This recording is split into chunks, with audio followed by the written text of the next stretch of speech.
Welcome to the first video of the Sacred Oil series. To understand the mission of the prophet Isaiah Shembe, we must understand the definition of a true master of knowledge. A master is not merely a teacher. They are a conscious student of the hidden forces of nature.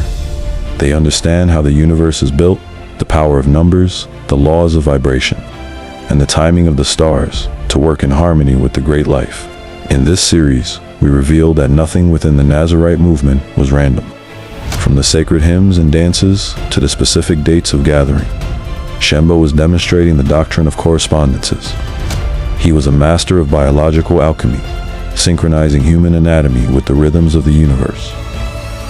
We are moving from the hardware of the body to the software of the stars, decoding how Shembe mapped our spiritual journey onto the very calendar of our lives. Follow us on our socials as we decode the secret science of the high priests. Many have been misled into believing that Jesus Christ was exclusively the only begotten Son of God, an unreachable figure. But Jesus himself said, "Ye are gods." Paul confirms this in Romans, stating, "As many as are led by the Spirit of God, they are the sons of God, heirs of God, and joint heirs with Christ." The journey of Jesus is a journey that happens inside of us every lunar cycle. It is a monthly chance to attain his state of consciousness. To be born again is to transmute the energy of your own body. Shembe's Nazareth movement is the living practice of this very transmutation.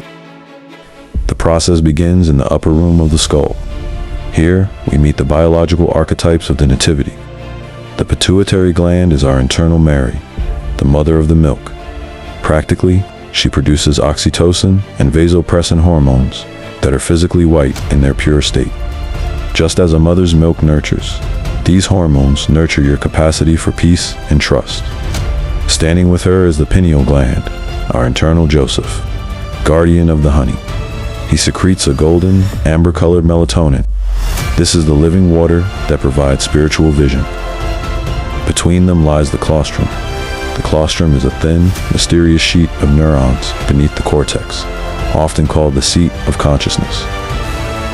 Its purpose is to act as a central conductor, coordinating all the brain signals into a single, unified experience. It is here that the raw light of spirit is processed into cerebrospinal fluid, the Christ oil. The oil descends the spine, crossing at the medulla oblongata. 1 week later, it reaches the solar plexus, the anatomical Bethlehem, a Hebrew word meaning the house of bread. This is where the daily bread, the monthly seed, is born.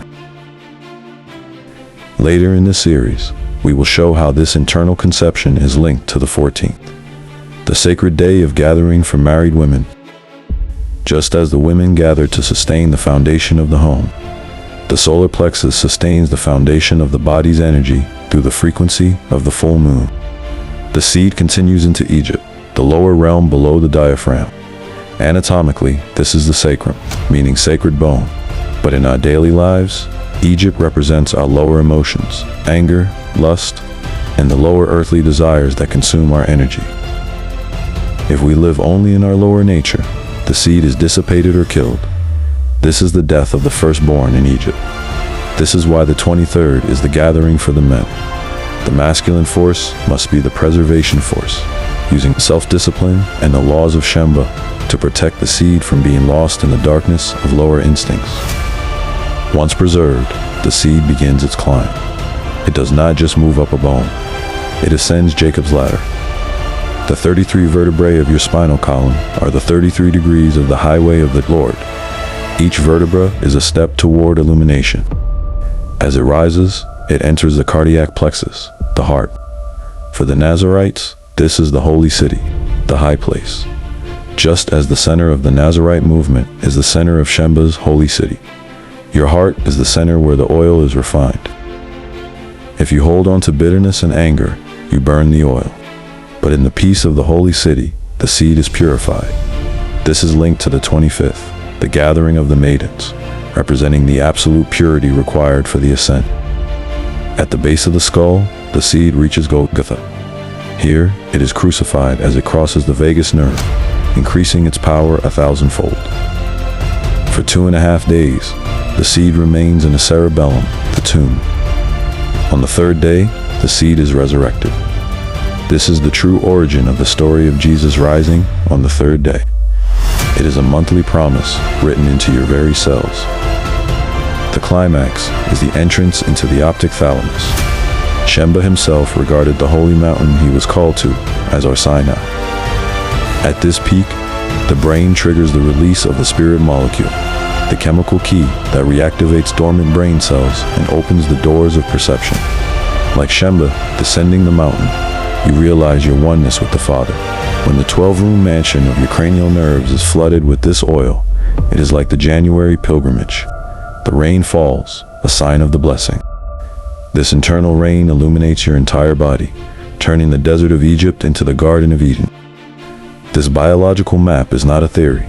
It is a lived experience within the Nazarite movement, where exploring the holy city is an outward expression of the inner journey.